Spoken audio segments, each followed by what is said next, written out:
Assalamualaikum warahmatullahi wabarakatuh. Kami dari kelompok 3 dengan anggota Dikri Zulfikar, Elvira Barokah Fadilah, dan Nova Perlita Rahma. Di sini kami akan mempresentasikan mengenai metode transportasi modified distribution atau yang biasa kita sebut sebagai MODI pada mata kuliah program linier dengan dosen pengampu Ibu Anastiani MPD. Di sini terdapat 6 topik pembahasan. Yang pertama metode transportasi, yang kedua metode MODI, 3 keterkaitan ayat, 4 kelebihan dan kekurangan MODI, 5 langkah penyelesaian, dan 6 pembahasan soal. Metode transportasi. Metode ini biasanya digunakan untuk mengatur distribusi dari sumber yang menyediakan produk yang sama ke tempat-tempat yang membutuhkan secara optimal. Terdapat beberapa metode untuk mencari solusi layak dasar awal. 3 dari metode yang dikenal yaitu Northwest Corner, Least Cost, dan aproksimasi Vogel. Dan untuk mengecek optimalnya terdapat 2 metode yaitu metode stepping stone dan MODI atau modified distribution. Nah, pada video kali ini kami akan menjelaskan mengenai metode MODI atau modified distribution. Jika di dalam metode stepping stone, pengujian nilai sel bukan basis dilakukan dengan membuat jalur tertutup, beda halnya dengan metode MODI. Metode MODI ini tidak menggunakan jalur tertutup, kecuali pada saat menentukan sel yang akan keluar basis dengan menggunakan perpindahan tabel. Oleh karena itu, metode MODI merupakan cara paling efisien di dalam menghitung nilai sel, bukan baris. Metode modified distribution atau yang biasa dikenal sebagai metode MODI. Metode MODI ini merupakan suatu modifikasi dari metode stepping stone. Namun pada MODI, perubahan biaya pada sel ditentukan secara sistematis tanpa mengidentifikasi lintasan sel-sel kosong seperti pada metode stepping stone. Pengoperasian dalam metode MODI ini prinsip dasarnya sama dengan metode yang lain.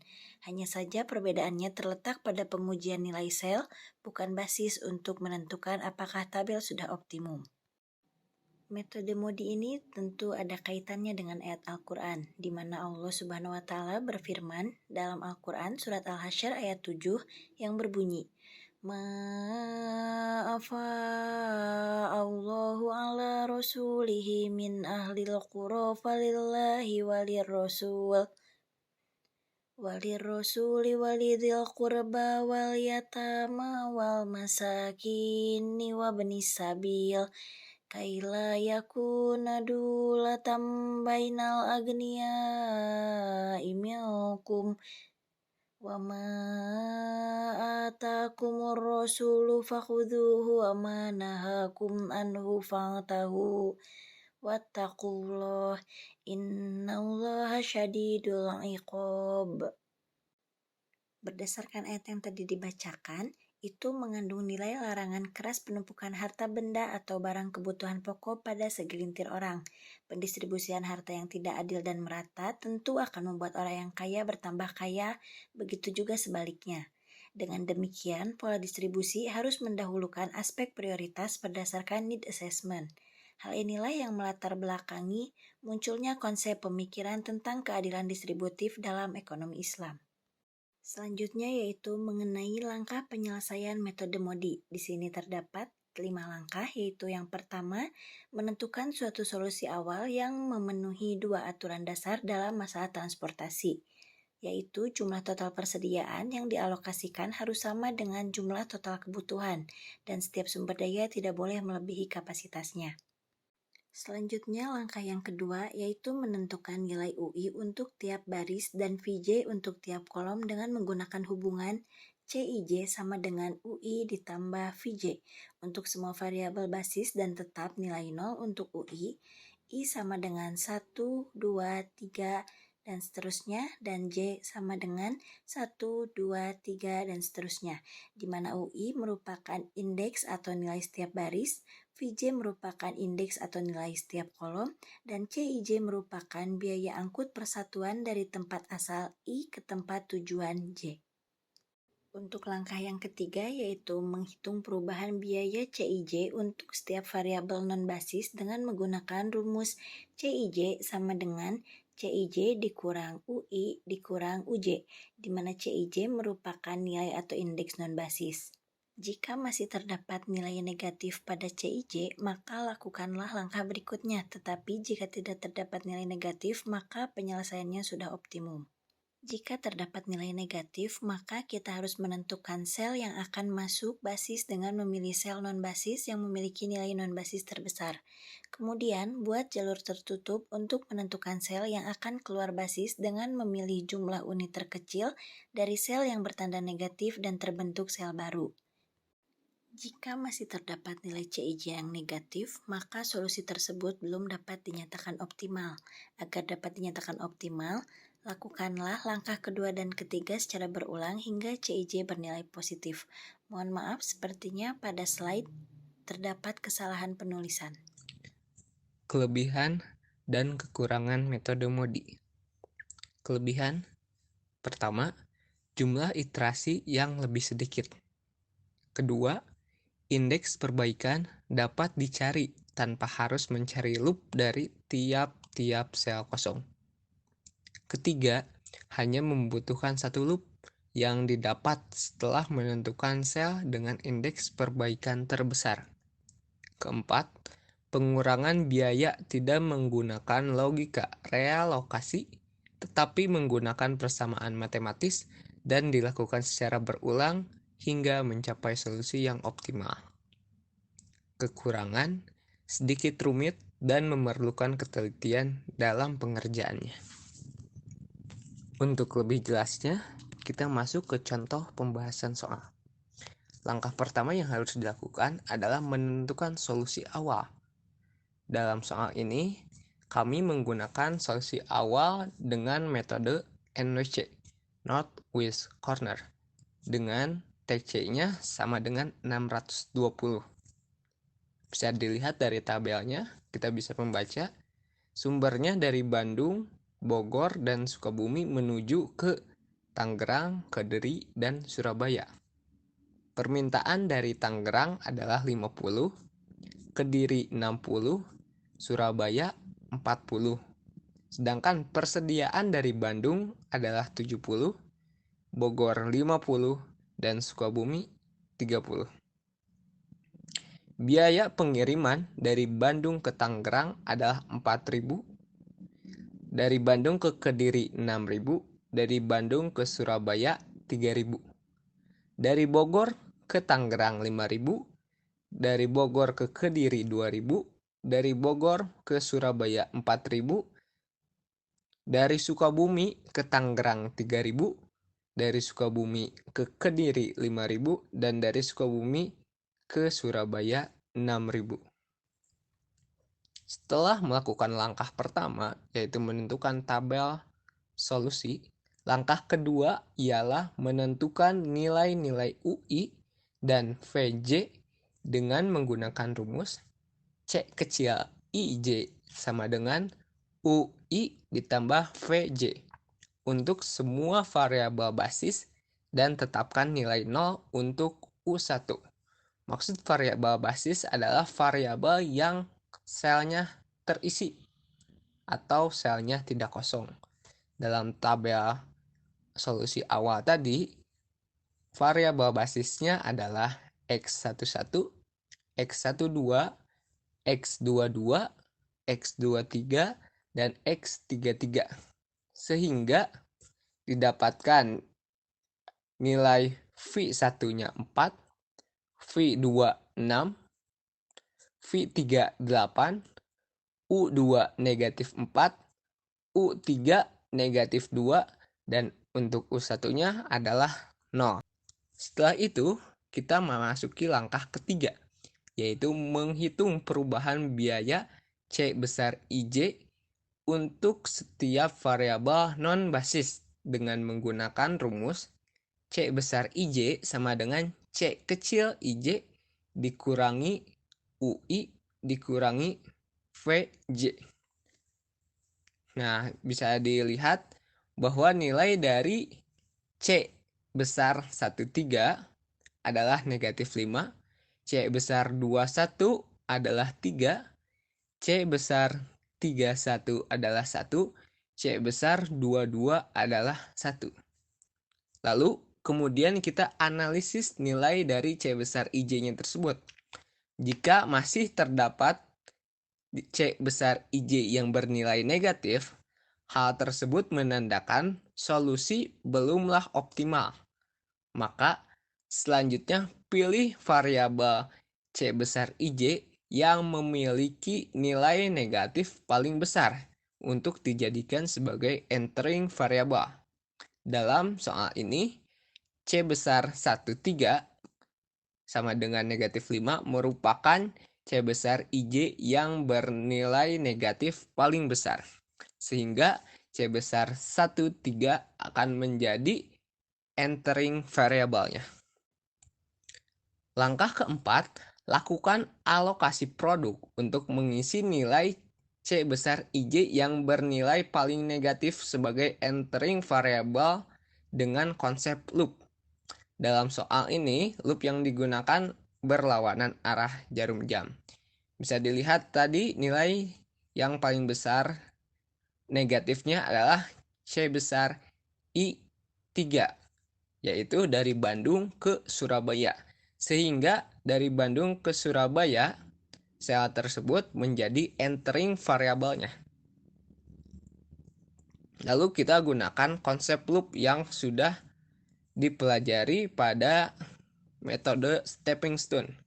Kita menggunakan loop, sel Bandung Surabaya kita tambah 10, sel Bandung Kediri kita kurangi 10, sel Bogor Kediri kita tambah 10, dan sel Bogor Surabaya kita tambah 10.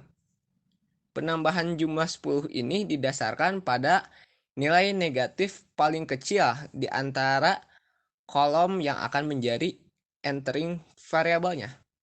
Bisa dilihat sel yang akan dikurangi nilainya adalah Bandung Kediri dan juga Bogor Surabaya. Bandung Kediri memiliki nilai 20, sedangkan Bogor Surabaya 10. Sehingga kita memilih Bogor Surabaya yang 10 ini sebagai nilai entering variabelnya. Sehingga setelah melakukan loop pada entering variabel, didapatkanlah tabel iterasi pertama. Selanjutnya, kita lakukan kembali langkah kedua dan ketiga. Kita selidiki nilai C besar IJ. Jika masih terdapat nilai negatif, artinya penyelesaian belum optimal. Maka, kita lakukan iterasi berikutnya. Kita cari variabel basis, di mana variabel basis merupakan variabel yang terisi.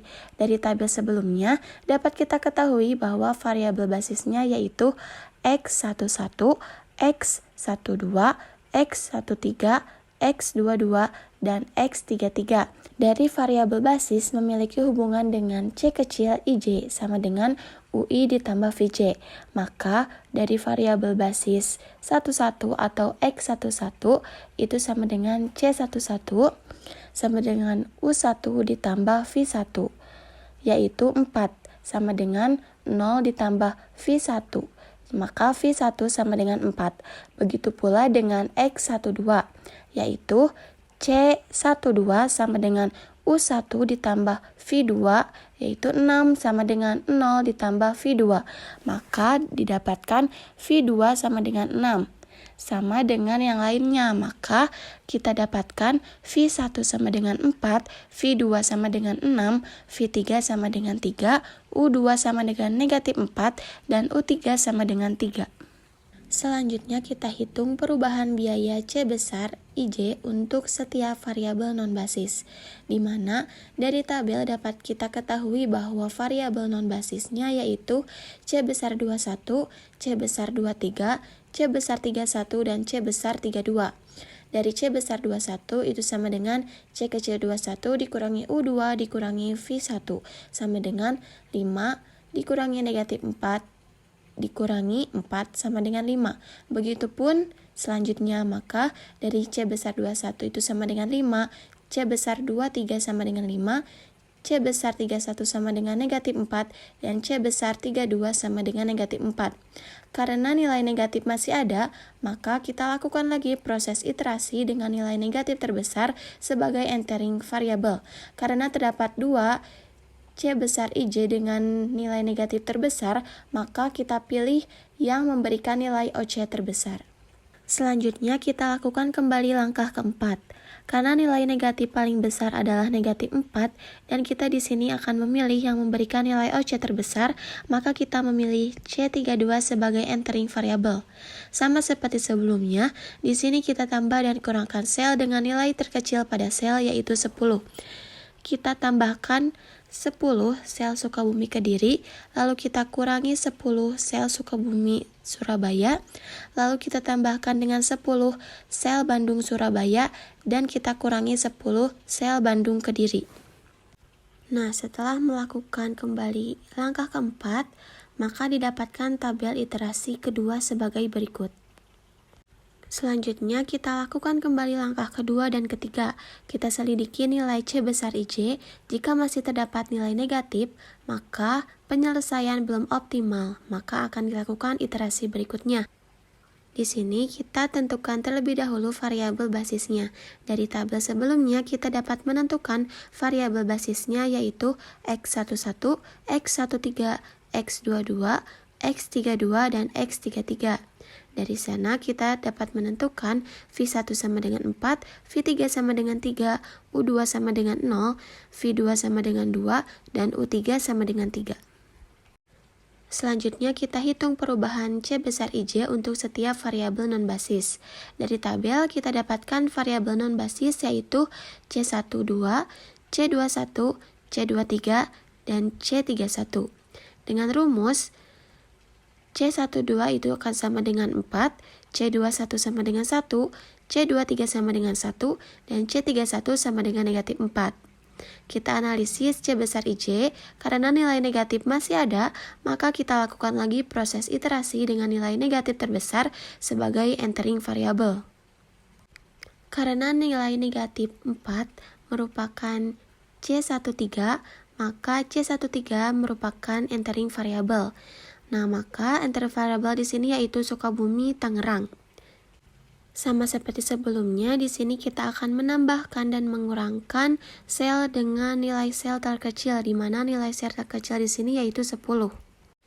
Kita tambahkan dengan 10 sel Sukabumi Tangerang, lalu kita kurangi 10 sel Sukabumi Kediri, lalu kita tambahkan 10 sel Bandung Kediri, dan kita kurangi 10 sel Bandung Tangerang. Nah, sehingga akan didapatkan tabel iterasi ketiga sebagai berikut. Sama seperti sebelumnya, kita selidiki nilai C besar IJ. Jika masih terdapat nilai negatif, artinya penyelesaian belum optimal, maka kita lakukan iterasi berikutnya. Di sini kita tentukan dari tabel sebelumnya variabel basisnya, di mana variabel basisnya yaitu X11, X12, X13, X22, X31. Maka kita akan mendapatkan V1 sama dengan 4, V2 sama dengan 6, V3 sama dengan 3, U2 sama dengan negatif 4, dan U3 sama dengan negatif 1. Selanjutnya kita hitung perubahan biaya C besar IJ untuk setiap variabel non-basis. Sama seperti sebelumnya, kita tentukan terlebih dahulu variabel non-basis, di mana dalam tabel variabel non-basis yaitu C21, C23, C32. Dengan menggunakan rumus, maka kita akan mendapatkan C besar 21 sama dengan 5, C besar 23 sama dengan 5, dan C besar 32 sama dengan 1. Karena sudah tidak ada C besar IJ yang bernilai negatif, maka tabel terakhir sudah optimum. Selanjutnya kita tentukan nilai kos keseluruhan. Sesuai dengan tabel iterasi ketiga, itu sama dengan 40 dikali 4 ditambah 10 kali 6 ditambah 20 dikali 3 ditambah 50 dikali 2 ditambah 10 dikali 3 ditambah 20 dikali 6 sama dengan 530. Sehingga total kosnya adalah Rp530.000. Kesimpulan pada pembahasan kali ini yaitu Metode MODI ialah metode yang merubah biaya pada sel dengan cara menentukannya secara sistematis tanpa mengidentifikasi lintasan sel-sel kosong. Untuk menentukan tabel sudah optimum dapat dilakukan dengan cara pengujian nilai sel bukan basis. Mungkin cukup sekian yang dapat kami sampaikan. Jika ada yang ingin ditanyakan, dipersilahkan. Terima kasih. Wassalamualaikum warahmatullahi wabarakatuh.